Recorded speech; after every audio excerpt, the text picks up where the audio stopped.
Hello, everyone. This is Doug Davis, broker in charge at Karan B Realty, and here with another Ask Doug.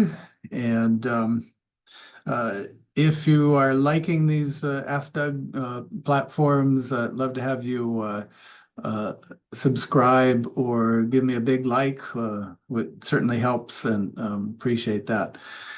Today, I was going to talk about a tenant that was asking what kind of maintenance are landlords required to do? Do they have to attend and pay for things like pest control, infestation, mold, other hygiene issues?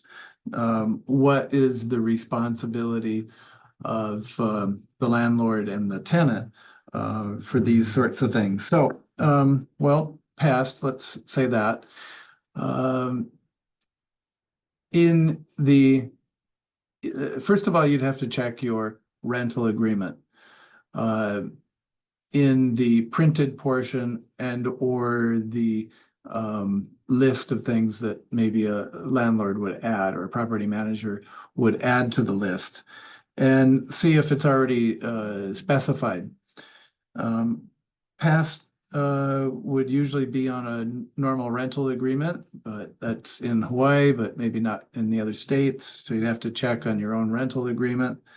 And if it doesn't, and you put someone in new, then you could specify that you need, or they need to obtain and pay for monthly, quarterly, whatever type of system that you might want to have. But if it's not specified, then it's not a tenant cost. That you'd have to put that in and have an agreement. Otherwise, owner has to do that.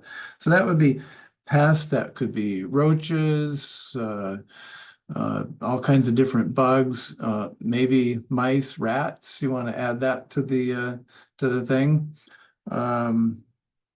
Certainly on a condo in Hawaii, we have roaches of all sizes.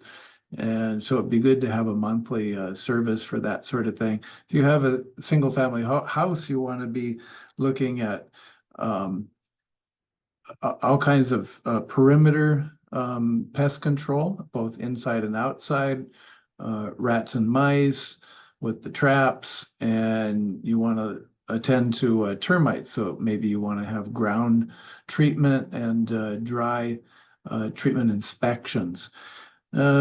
But basically, termite and rats are kind of to the benefit of the owner, certainly termites. So the owner really, he who benefit pays. So bug control would certainly be to the benefit of the tenant, so they might want to do that. And if it's not an agreement, they certainly can ask for that service at any point during the agreement. And in Hawaii, we don't have winters, so no freezing, so bugs 24/7. So that's one thing. Okay, what about mold?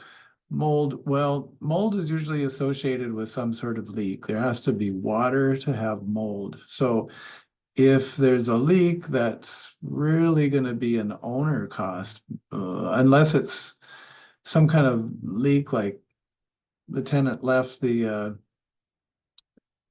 bathtub on and went on vacation, or turned the bath on and forgot about it and went left for the day, and then you'd have all sorts of water damage and then maybe subsequent mold growth.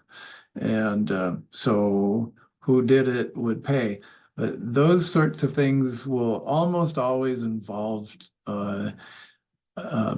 insurance. And so the first thing you do with a big leak, big disaster would be to get the water mitigation people to dry it all up, open up the ceiling walls and dry it with humidifiers and fans and heaters, and get that corrected. If it's a water leak like behind the shower wall, that happens, or the shower pan. I mean, that's an owner cost. They got to do that, and depending on the cost, it may be an insurance claim there. Cleaning, maintenance, cleaning. Some owners want to make sure that their pride and joy property is taken care of properly, and marble is sealed, and stainless steel is um, treated, wood cabinetry is treated, that sort of thing. So they may hire once a month a cleaner to come in and do that sort of thing. And that would usually be owner cost. Certainly when a tenant vacates, they're almost always obligated to clean the place and leave it nice. And that should be on the contract. If it's not, that's an owner cost.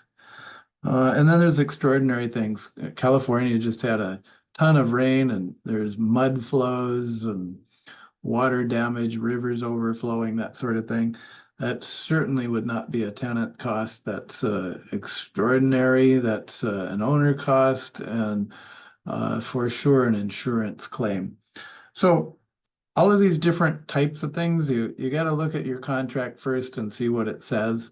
If you're proactive looking forward as a landlord, you want to make sure that you have these things written in, even if they're unique on an addendum, so that your place is taken care of.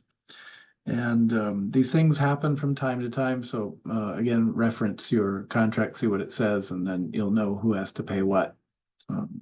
Okay, so that's that. Hope that was interesting. Keep those questions coming.